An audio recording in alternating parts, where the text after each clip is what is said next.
Hello दोस्तों, एक बार आपका फिर से स्वागत है मेरे यूट्यूब चैनल अकरम एग्री सॉल्यूशंस में। और दोस्तों, आज की इस वीडियो में हम बात करेंगे एक फंजीसाइड के बारे में। दोस्तों, इस फंजीसाइड का नाम है कस्टोडिया और ये फंजीसाइड अडामा कंपनी की तरफ से बनाया गया है। दोस्तों, इस फंजीसाइड की जो ख़ासियत है, जो ख़ास बात वो ये है कि जैसा कि आज के दौर में हमारे किसान भाई केमिकल्स का या यूँ कहें कि फंजीसाइड का बेतरतीब ढंग से यूज कर रहे हैं, जहाँ पर ज़रूरत नहीं भी होती है वहाँ पर भी वो केमिकल्स का यूज करते हैं। और कई बार तो ज़रूरत से ज़्यादा केमिकल्स का वो यूज करते हैं, जिससे कि हमारी क्रॉप के अंदर जो इंसेक्ट पेस्ट या फिर फंगस जो होती है उसके अंदर क्रॉस रेजिस्टेंस या रेजिस्टेंस की पावर एक डेवलप हो चुकी है, जिससे कि वो उस पर्टिकुलर डोज से फिर कंट्रोल या काबू नहीं होता है। तो दोस्तों, ऐसे सिनेरियो में ये जो कस्टोडिया है ये काफ़ी इफ़ेक्टिव फंजीसाइड की तरह सामने आया है। और आज के इस दौर में जहाँ पर रेजिस्टेंस की पावर डेवलप हो चुकी है वहाँ पर ये काफ़ी अच्छे ढंग से काम करता है। तो दोस्तों, चलिए जानते हैं इसके टेक्निकल के बारे में। दोस्तों, टेक्निकल की बात करें तो इसमें बेसिकली दो टेक्निकल हैं। इसमें जो पहला टेक्निकल है वो है एजोक्सीस्ट्रोबिन, जो 11% की फॉर्म में है। और दूसरा जो इसके अंदर टेक्निकल है दोस्तों वो है टेब्यूकोनाजोल, जो 18.3% एससी की फॉर्म में है, यानी सॉल्युबल कंसनट्रेट की फॉर्म में है। और दोस्तों, आजकल ये दोनों ही टेक्निकल एजोक्सिस्ट्रोबिन और टेब्यूकोनाजोल फंगस के अगेंस्ट काफ़ी इफ़ेक्टिव साबित हो रहे हैं। तो चलिए दोस्तों, इसके बारे में कुछ और जान लेते हैं कि ये केमिकल या ये फंजीसाइड किस तरह से काम करता है। दोस्तों, ये फंजीसाइड जहाँ पे क्रॉस रेजिस्टेंस की पावर डेवलप हो चुकी है वहाँ पर काफ़ी इफ़ेक्टिव है। तो इसके बारे में थोड़ा सा हम और जानते हैं। दोस्तों, कस्टोडिया फंजीसाइड जो है एक ब्रॉड स्पेक्ट्रम फंजीसाइड है, यानी कि एक से ज़्यादा फंगस के अगेंस्ट इफ़ेक्टिव है और कई तरह के फंगल पैथोजेंस को ये कंट्रोल कर सकता है। दूसरा दोस्तों, ये जो कस्टोडिया है इसका जो प्रिवेंटिव और क्यूरेटिव जो प्रॉपर्टीज़ हैं वो काफ़ी अच्छी और फ्लेक्सिबल हैं, यानी कि प्लांट्स के साथ इसका जो तालमेल है वो काफ़ी अच्छा है, जिसकी वजह से एक ब्रॉड स्पेक्ट्रम या एक बड़ी विंडो या यूँ कहें कि कई सारे जो रेंज होती है फंजीसाइड्स की, उस रेंज के अगेंस्ट ये इफ़ेक्टिव है और फंगस को कंट्रोल करता है।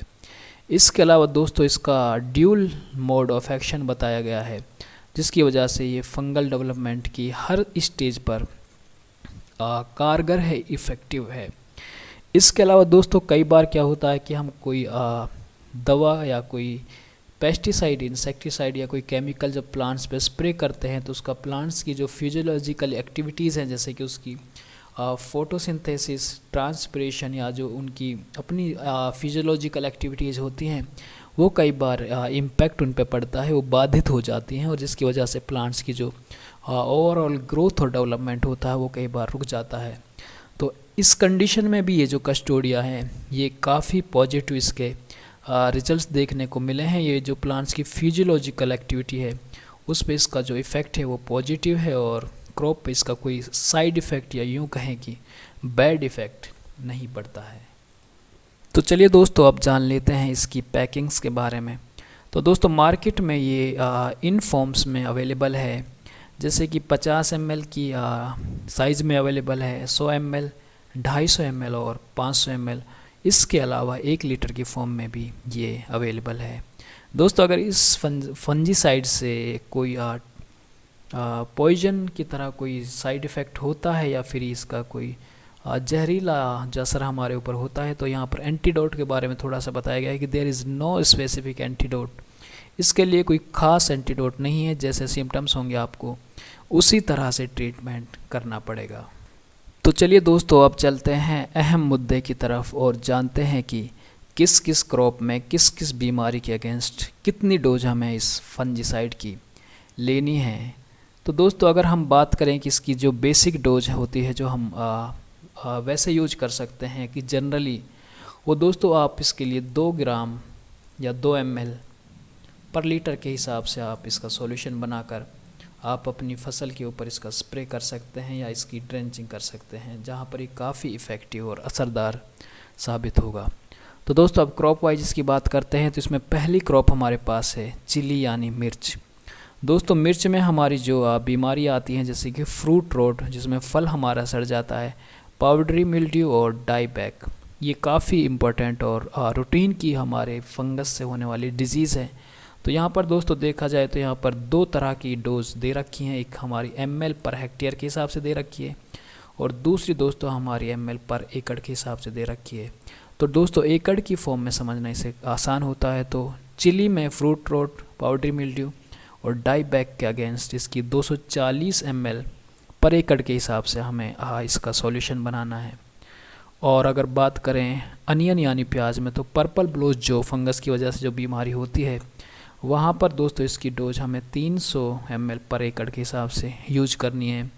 अगर गेहूँ यानी वीट में बात करें येलो रस्ट के अगेंस्ट, वहाँ पर 300 ml पर लीटर। टोमेटो में अर्ली ब्लाइट के लिए 300 ml पर लीटर।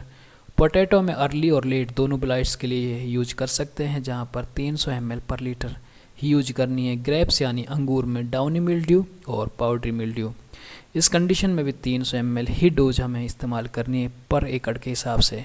अगर बात करें किसी ट्री जैसे कि एप्पल की, तो उसमें scab, powdery mildew and pre mature leaf fall disease के अगेंस्ट हम इसे यूज कर सकते हैं। 1 ml पर लीटर ऑफ वाटर के हिसाब से हम इसका सॉल्यूशन बना सकते हैं। हमने यहाँ पर 2 ml बताया है, आप 1 ml के हिसाब से पहला स्प्रे कर सकते हैं और उसके 14 से 15 दिन बाद अगर उससे कंट्रोल नहीं होता तो डोज थोड़ी सी बढ़ा सकते हैं। जनरली अगर आपको स्प्रे में यूज करना है तो आपको 1 ml पर लीटर के हिसाब से यूज करना, पर अगर आपको इसका ड्रेंचिंग करनी तो 2 ml पर लीटर के हिसाब से आप यूज कर सकते हैं। 2 ml पर लीटर के हिसाब से आप इसका स्प्रे बनाएं और एक प्लांट में, अगर आप प्लांट में ड्रेंचिंग करते हैं तो एक प्लांट में दोस्तों आपको 30 ml पानी, वो जो सॉल्यूशन इसका बना है वो पर प्लांट आपको यूज करना है। तो दोस्तों ये काफ़ी इफ़ेक्टिव और असरदार फंजीसाइड है जो आज के दौर में रेजिस्टेंस की प्रॉब्लम में भी फंगस को कंट्रोल करता है। दोस्तों एक जगह इसका हमें यूज और देखने को मिला है कि खीरे में, यानी जो आपका कुकुम्बर होता है, उसमें एक बीमारी है जिसका नाम है फ्यूजेरियम विल्ट, वहाँ पर भी कस्टोडिया का इफ़ेक्ट या असर काफ़ी अच्छा है। तो दोस्तों आप भी अपनी क्रॉप में ये फंजीसाइड यूज करके फंगस की जो समस्या है उससे अपनी फसल को बचा सकते हैं और अपनी फसल और अपनी प्रोडक्टिविटी को और अच्छे से अच्छा कर सकते हैं। तो दोस्तों ये कस्टोडिया के बारे में कुछ बातें थी जो मैं ज़रूरी समझता था कि आपके साथ शेयर की जाएं। उम्मीद है दोस्तों आपको ये बातें, ये इन्फॉर्मेशन पसंद आई होंगी। अगर पसंद आई हो तो प्लीज़ इस वीडियो को लाइक करके अपने ज़रूरतमंद दोस्तों, किसान भाइयों के साथ शेयर कर दें और ऐसे ही और अपडेट पाने के लिए आप प्लीज़ इस चैनल को सब्सक्राइब करें और बेल आइकन वाला बटन भी दबा दें, जिससे कि आपको हमारी नई अपडेट्स टाइम पर मिलती रहें। तो अभी के लिए मुझे इजाज़त दें। शुक्रिया।